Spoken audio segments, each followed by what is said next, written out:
Is the world witnessing a mere algorithmic coincidence? Or the beginning of a global cultural power shift that has long gone largely unspoken?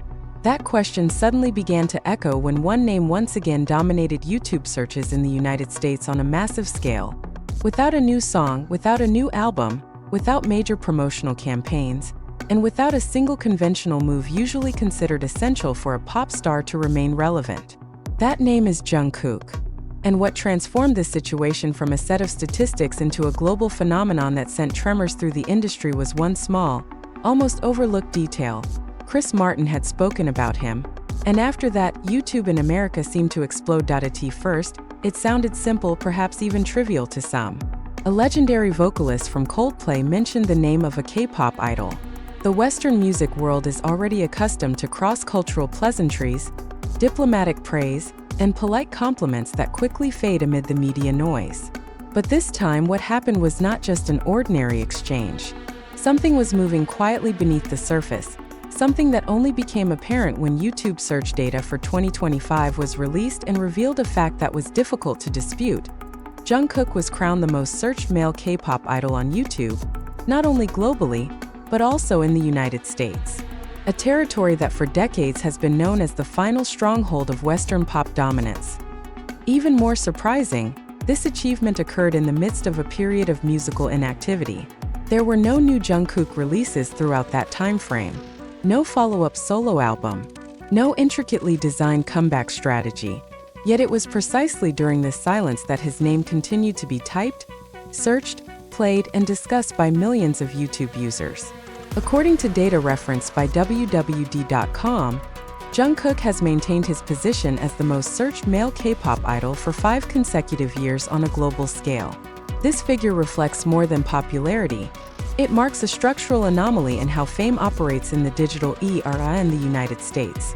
A market known for being harsh, easily bored, and highly selective, Jungkook once again claimed the top spot. Alongside South Korea and Japan, the US emerged as one of the main regions showing the highest consistency in searches for his name. For entertainment industry analysts, this fact triggered a significant degree of intellectual unease. How is it possible that an artist who has not released new work can outperform those who are active, aggressive, and backed by massive promotional machines? Is this merely a residual effect of past success? Or has Jungkook entered a new phase as a cultural entity that transcends the conventional cycle of music releases? A provisional answer begins to emerge when we examine how the internet functions not as a passive space, but as a collective emotional archive. Jungkook's older content, ranging from stage performances and practice videos to interview clips and personal moments scattered across various platforms, never truly becomes obsolete. YouTube's algorithm, designed to read patterns of human interest, continually finds reasons to push that content back to the surface. But algorithms do not create interest, they only amplify what already exists. And interest in Jungkook, it turns out, has never waned. This is where symbolic recognition becomes crucial. When a figure like Chris Martin speaks of Jungkook, not as a fleeting phenomenon, but as an artist with cross-generational and cross-cultural appeal, something shifts in how Western audiences perceive him. This is no longer about K-pop as a foreign genre, or BTS as a group that once went viral. It is about a single individual who is beginning to be positioned, implicitly or explicitly, within the core narrative of mainstream global music. Not as a guest, but as part of the central conversation. Meanwhile, on the other side of the world, reactions from the ARMY fandom unfolded almost instantly. On February 1, 2026, a post from the X account at Lina_45 became the spark for a wave of digital emotion. The post featured photos of Jungkook from a Calvin Klein photo shoot, black leather jackets, uncompromisingly exposed tattoos, piercings catching the light, and a dramatic red backdrop that created an almost cinematic aura. Within hours, the post spread across platforms, was repeatedly quoted, dissected, and celebrated as a symbol of triumph. One of the most highlighted replies came from Annie Eden with a short but loaded sentence. "Congratulations Jungkook, YouTube King Jungkook." As reported by People.com, however, reducing this phenomenon to the work of fandom alone would be an analytical mistake. ARMY does play a significant role, But YouTube search data in the United States is not generated solely by a core fanbase. It reflects broader public curiosity, people who may not be K-pop fans, but who encounter Jungkook's name through algorithmic recommendations, brand collaborations, or even cross-genre conversations involving Western musicians. This is where Chris Martin's Relevance reemerges, not as a single cause, but as a symbolic catalyst that accelerates the process of cultural legitimization. Jungkook, born on September 1, 1997, has long been known as the Golden Magne since BTS debuted in 2013. The nickname is not empty praise. It reflects a spectrum of abilities rarely found in a single individual. Stable vocals, precise dance skills, production sensibility, and a mature stage instinct. His solo album Golden and singles like Seven shattered multiple records, positioning him not merely as an idol, but as a globally competitive artist. Yet what unfolded in 2025 and early 2026 suggests that those achievements were only the foundation, not the peak. His collaboration with Calvin Klein as a global ambassador further expanded the dimensions of his influence.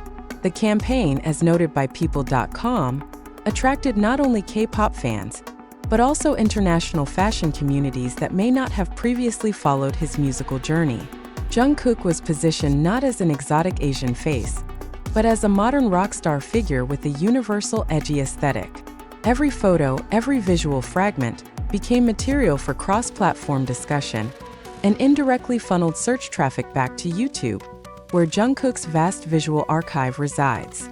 So when the official report stated that Jungkook had once again become the most searched male K-pop idol on YouTube in the United States, the reaction was not merely celebration, but a reflective silence within the industry. This is no longer about who releases the newest song, but about who has built the most enduring presence. And behind all those numbers, one question continues to linger. Are we witnessing the crest of an old wave, or the beginning of a new era, in which a single name can shake America even while he is almost completely silent? It ends precisely at that point of tension, before we move deeper into how data, Western recognition, and fandom dynamics converge to form a new reality, one that may ultimately change how the world defines a global superstar. If fame usually moves in sync with release schedules, promotions, and carefully planned exposure, then what is happening to Jungkook runs directly against the logic of the modern entertainment industry. This is where the strangeness begins to feel increasingly tangible. When YouTube search data for 2025 was published and showed that Jungkook had once again become the most searched male K-pop idol in the United States, many initially assumed it was merely a residual effect of past success. But the deeper the data was analyzed, the harder it became to sustain that simple explanation. YouTube, as the world's largest visual search engine, does not operate on nostalgia alone. Its algorithm is designed to read the behavior of millions of users in real time. What they click, how long they watch, which videos they replay, and what content they actively search for. When a name remains at the top of searches for 5 consecutive years globally, as noted by WWD.com, it signals something far deeper than loyal fandom. It is evidence that Jungkook has transformed into a cultural reference point. He is searched not merely because he is new, but because he is relevant. In the United States, relevance is the most expensive currency. This market is known for its lack of sentimentality. It offers little patience for artists who stop moving. Even legends can be displaced if they fail to maintain attention. Yet Jungkook has done the opposite. He has disappeared from new musical activity, but his presence in the digital space remains palpable. If anything, it has grown stronger. This is the paradox that has begun to unsettle industry observers. How can an artist continue to dominate without producing anything new? The answer starts to emerge when search patterns are examined more closely. Many YouTube users in the United States are not only searching for Jungkook's or BTS's songs, but also for older clips, practice videos, past interviews, concert reactions, and even compilations of small moments that reveal his human side. This is no longer mere music consumption. It is a search for meaning and connection. Jungkook is no longer treated as a fast-consuming entertainment product, but as a figure who is continuously reinterpreted. At this point, statements and recognition from Western figures like Chris Martin take on a different weight. When a musician who has spent decades at the center of the global music industry speaks about Jungkook, American audiences do not read it as promotion, but as a signal that Jungkook deserves attention not because of trendiness, but because of substance. Such recognition does not create popularity from nothing, but it opens the door for new audiences to enter and explore an existing archive. And once that door opens, YouTube becomes the first space they turn to. A domino effect follows. Every new search triggers new recommendations. Every new viewer increases the visibility of older content. In a system that is highly sensitive to momentum, Jungkook becomes a perfect anomaly. His content never truly stops moving. Even without official promotional pushes, older videos continue to appear on the homepages of American users, as if the algorithm itself acknowledges that interest in him has not reached a point of saturation. Meanwhile, ARMY's reaction worldwide has not been purely celebratory, but also reflective. The title YouTube King they attach to him is not merely an expression of pride, but an acknowledgement of something they have long felt, that Jungkook possesses an appeal that operates outside the industry's normal cycles. The viral post from X account at Lina_45 on February 1, 2026, was merely a visual spark for a much larger reality. Photos of Jungkook and Calvin Klein, wrapped in dark aesthetics and a mysterious aura, spread rapidly not because of strategy, but because of emotional resonance. People.com noted how public responses flowed in immediately, showing that Jungkook's image now stands at the intersection of music, fashion, and cultural symbolism. What is striking, however, is that this surge of attention is not confined to fan communities. International fashion media, pop culture analysts, and casual viewers have begun linking Jungkook's YouTube achievement to a larger question. Is the definition of a global superstar changing? In the past, success was measured by weekly charts and physical sales. Today, digital searches and algorithmic longevity have become equally important indicators. In this context, Jungkook excels not because he is the most active, but because he is the most sought after. The United States, long regarded as the center of legitimacy for international artists, appears to be conducting a quiet reassessment. When Jungkook ranks at the top of male idol searches in this region, he is not merely surpassing fellow K-pop idols, but positioning himself alongside other global pop figures. This is no longer a story about K-pop penetration, but about cultural adoption. Jungkook is not viewed as a popular Korean artist, but as a pop figure who happens to be from Korea. Behind all of this, Jungkook's own silence adds another layer of mystery. He makes no grand statements. He does not comment on the YouTube King title. He lets the data speak. In a world saturated with promotional noise, this stance feels almost subversive, as if Jungkook understands that true power in the digital era lies not in how loudly one speaks, but in how often others search for one's name while one remains silent. Thus, this is not merely about numbers and rankings, but about a paradigm shift, about how influence now operates quietly, diffusely, and through collective memory. And at the center of it all, one question resurfaces, sharper and increasingly unavoidable. If Jungkook can shake YouTube America without a new release, what will happen when he finally speaks again? Perhaps this is the most unsettling and at the same time most decisive part of the entire phenomenon. Jungkook is not doing anything, yet the world, especially the United States, continues to move toward him.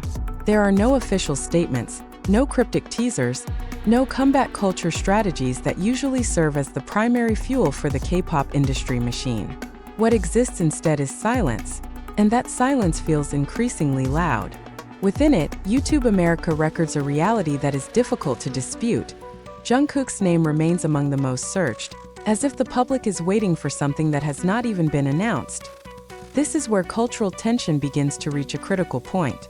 The global entertainment industry is built on the assumption that attention must be constantly stimulated. Without new triggers, interest is expected to fade. Yet Jungkook's case slowly but decisively breaks that assumption. Search data shows the opposite occurring. The longer he remains absent from new releases, the greater the curiosity that accumulates. YouTube, in this sense, functions not merely as an entertainment platform, but as a psychological barometer of the public. It records not only what is being watched, but what is being longed for. Chris Martin's name reappears as an important symbol in this phase, not because he continues to speak about Jungkook, but because a single acknowledgement from an established Western figure was enough to shift how American audiences perceive him. After that moment, Jungkook was no longer seen as a fleeting external phenomenon, but as a figure who is absent yet present. Every repeated search, every replay of old videos, becomes part of a process of legitimization unfolding in silence. A process that would normally require massive campaigns. Yet here occurs organically. Jungkook's collaboration with Calvin Klein further strengthens this dimension.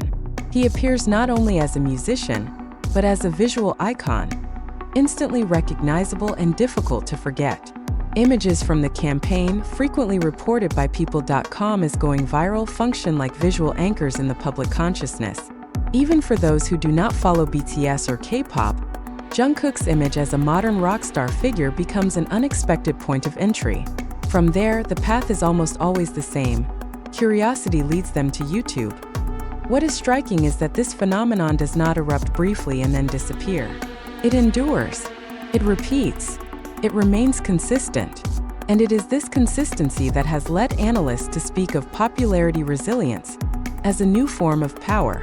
Jungkook is not competing in speed, but in endurance. He is not dominating a single moment, but an extended period that stretches across shifting trends, tastes, and even algorithms. For ARMY, this situation feels like confirmation of a long-held belief. But for the industry, it remains a puzzle not yet fully solved. Is Jungkook entering a phase in which his name has become a self-standing cultural brand? Is the massive volume of YouTube searches in the United States a sign that the global public is positioning him as a cross-generational figure, rather than merely an idol of a specific era? These questions do not yet have definitive answers, but the direction of movement is becoming increasingly clear as this chapter draws to a close. One realization begins to take shape. Jungkook's silence is not emptiness but space. A space where expectations accumulate, where meaning is reconfigured, and where the public, consciously or unconsciously, prepares itself for something larger. If without a new release he is already capable of shaking YouTube America and igniting cross-industry discourse, then the impact of his next move is almost unimaginable. And perhaps that is the core of this entire story.